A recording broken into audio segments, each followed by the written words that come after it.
দর্শক সবাইকে আমন্ত্রণ জানাচ্ছি অমর একুশে বেমলা 2025-এ। আমি সাথে রয়েছি উর্মা শাহের জাহান। দর্শক, পাঠক এবং লেখকের সমাগমে আজকে বইমেলা ঘুরতে ঘুরতে আমার একটি স্টলের সামনে, যার নাম হচ্ছে কিংবদন্তি পাবলিকেশন, তার সামনে আমার চোখ আটকে গেল। কেননা এমন একজন জনপ্রিয় মানুষকে আমি আবিষ্কার করেছি এই বইমেলায়, যাকে হয়তো আপনারা অভিনেতা হিসেবে সবসময় পর্দায় দেখে থাকেন, তবে এবার কিন্তু আপনারা অনেক আগে থেকেই তিনি লিখছেন, তবে এবারও তার ব্যতিক্রম নয়। তিনি কিন্তু এবার লেখক রূপেও আপনাদের সামনে ধরা দিয়েছেন। তিনি আর কেউ নন, আমার সামনে যে বইটি দেখতে পাচ্ছেন, আমার না বলা কথা, লিখেছেন ফারুক আহমেদ।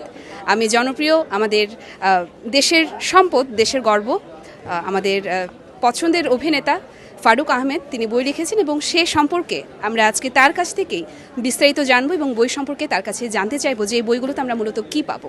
চলুন আমরা সরাসরি ফারুক আহমেদ স্যারের কাছে চলে যাই। হঠাৎ করে আমি তো 2022 থেকে বইমেলায় আসি, মানে বই লিখেছি। আমি প্রথম বইটা 2022-এর 23, 24, 25, এটা 25, 4 বছর যাবত আর কি বইয়ের মেলায় আসি। আর এটা হঠাৎ করে আমার মনে হলো যে আমি লিখি।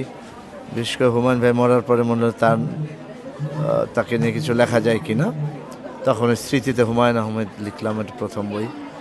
তারপরে তার লেখা শুরু, ব্যক্তিগত সম্পর্ক এবং যখন আমি কাজ করেছি তখন যে সব ঘটনা সেগুলো। ছোট করে একটু জানতে চাইছি আপনার এই দুই বইয়ের সম্পর্কে একটু আলাদাভাবে, যে কি মূলত রয়েছে বইটি। বললাম এটা তো হুমায়ুন, মানে আমার লেখা বইতেই বোঝা যায় যে কি আছে। স্মৃতিতে হুমায়ুন আহমেদ মানে হুমায়ুন ভাইয়ের যত স্মৃতি আছে সেটা। অবশ্য এইটা একটু আবার আরও কিছু গল্প, নর্মাল গল্প আছে ওইটার ভিতরে স্মৃতিতে, কিন্তু মেইনলি স্মৃতিতে হুমায়ুন আহমেদ।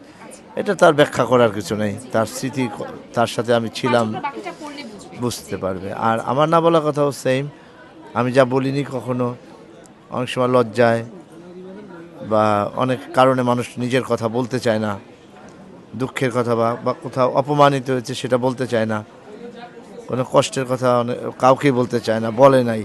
সেই ধরনের কিছু জিনিস আছে এটার ভিতরে আমার নিজের, যেগুলো আমি বলে দিয়েছি নির্দ্বিধায়। ওয়েব একটা আসবে সামনে, আর একটা বড় অ্যাড করেছি, ওটা আমি এখন আগে বলবো না,